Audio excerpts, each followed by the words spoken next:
Hey guys, it's me Seren, back with another video. Today is our 19th hidden figure, and today's hidden figure is Mary J. Wilson, who was the first Black American senior zookeeper.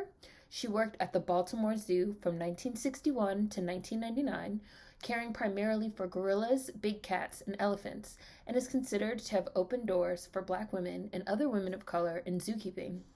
Mary Jeannette Wilson was born on January 2nd, 1937, in West Baltimore, Maryland, the middle child of Willie Wilson and Mary Henry. Her mother died of diphtheria when she was 5, leaving Wilson and her siblings to be raised by their father.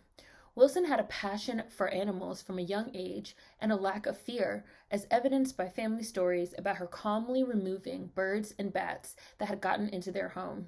She attended Paul Laurence Dunbar High School and then, at age 23, began working at the local zoo in 1961, despite having no experience or formal training. She was hired by Arthur R. Watson, who was the head of the zoo from 1948 until 1980. The Baltimore Sun reported that Watson hired Wilson because of her willingness to work hard and a love of animals. While most women zookeepers at the time were assigned to work with birds and other smaller animals, Wilson worked with big animals from the beginning of her career, specializing in primates, cats, and elephants in the Mammal House. 6 feet tall, Wilson was a sports fan and trash talker with a way with animals. She often cared for zoo babies, even taking them home with her at night, which made her stand out in her Baltimore neighborhood for having a house full of snakes, primates, and jungle cats at any given moment. The baby animals raised by Wilson often showed compassion and empathy towards other animals, with one gorilla named Sylvia becoming an adoptive mother to an abandoned gorilla infant at another facility.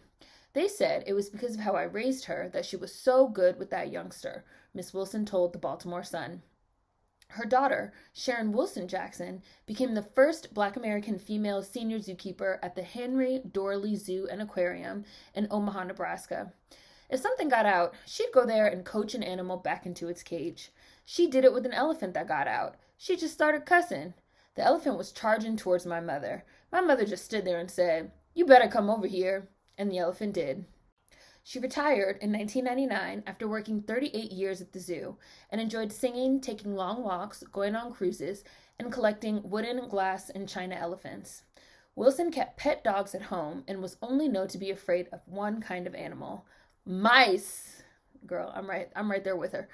The zoo still has 2 otters named after her, Mary and Wilson. Mary J. Wilson died of novel coronavirus, COVID-19, in Randallstown, Maryland on May 25th, 2020, at the age of 83. She is survived by her daughter, a grandson, and a great-granddaughter. And I have 2 quotes that I want to read you guys. She was extremely passionate about everything she did and so committed, said Mike McClure, the Maryland Zoo of Baltimore's general curator. She was a cool lady. We got around some intelligent, large, and some dangerous animals. It's part of our job, and you just always felt safe when you were working with Mary. She wasn't afraid of what she was doing, and she just had a confidence about her and understanding of these animals that made you feel like everything is going to be okay. And then I have a quote from Mary J. Wilson about animals. It's like babysitting, only more so, and you can get just as attached to your work, just as attached to the animals, Wilson told the Old Sunday Sun magazine in 1966. And that is Mary J. Wilson, a hidden figure. This is my first hidden figure that I've ever done that has passed away from COVID. So hopefully you guys enjoyed this one. Please check the description box for more links and information. Food for thought as always, and I'll see you guys next time with another hidden figure. Peace.